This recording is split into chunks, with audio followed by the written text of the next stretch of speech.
महिला सुरक्षा को लेकर सरकार लाख दावे कर ले, लेकिन हकीकत यही है कि आज भी महिलाओं पर अत्याचार हो रहा है। कहीं दहेज के लिए हत्या तो कहीं बेटियों की आबरू के साथ खिलवाड़ हो रहा है।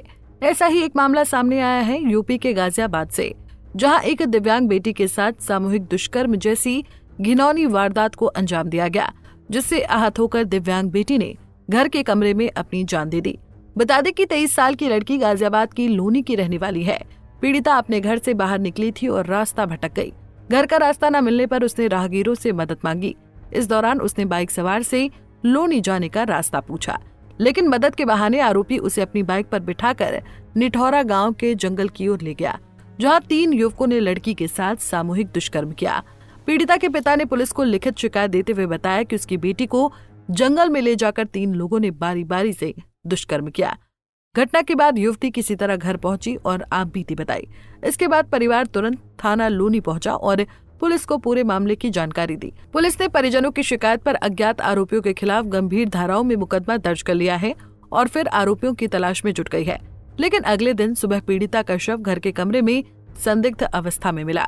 युवती के सुसाइड करने की सूचना पर लोनी पुलिस और उच्च अधिकारी भी मौके पर पहुंचे और घटना की जानकारी ली।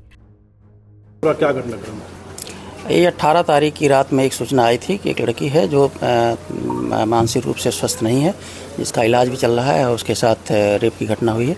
इस सूचना पर तत्काल अभियोग पंजीकृत किया गया था और 5 टीमों का गठन किया गया था। सीसीटीवी फुटेज और जो हमारे सर्विलांस है उसके माध्यम से हम लोगों ने कुछ लोगों को चिन्हित भी किया है और इसमें हमारी टीमें लगी हुई हैं। शीघ्र उनकी गिरफ्तारी की जाएगी। दुर्भाग्यपूर्ण तरीके से आज रात में सूचना आई है कि लड़की ने सुसाइड कर लिया है। उनको पंचायतनामा भर के पोस्टमार्टम की कार्रवाई के लिए भेजा गया है।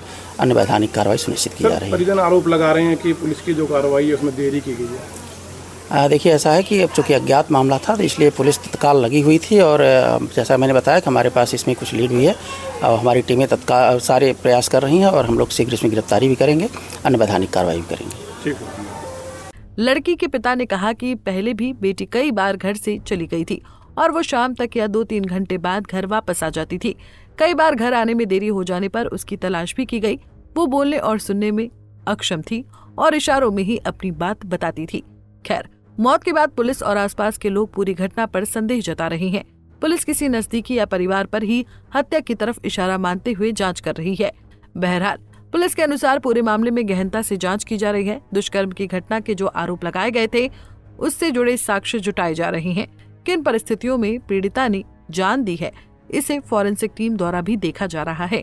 गाजियाबाद के लोनी थाना क्षेत्र से 23 वर्षीय मानसिक रूप से विक्षिप्त युवती के साथ गैंगरेप की वारदात को अंजाम दिया गया था। पिता ने थाने में तहरीर दी थी कि युवती घर का रास्ता भूल गई थी। इसी दौरान बाइक सवार 3 युवकों ने उसके साथ गैंगरेप किया। पुलिस ने मुकदमा दर्ज कर जांच शुरू की, लेकिन युवती ने देर रात अपने ही घर पर फांसी लगाकर आत्महत्या कर ली, जिसके बाद पूरा मामला गंभीर हो चला है।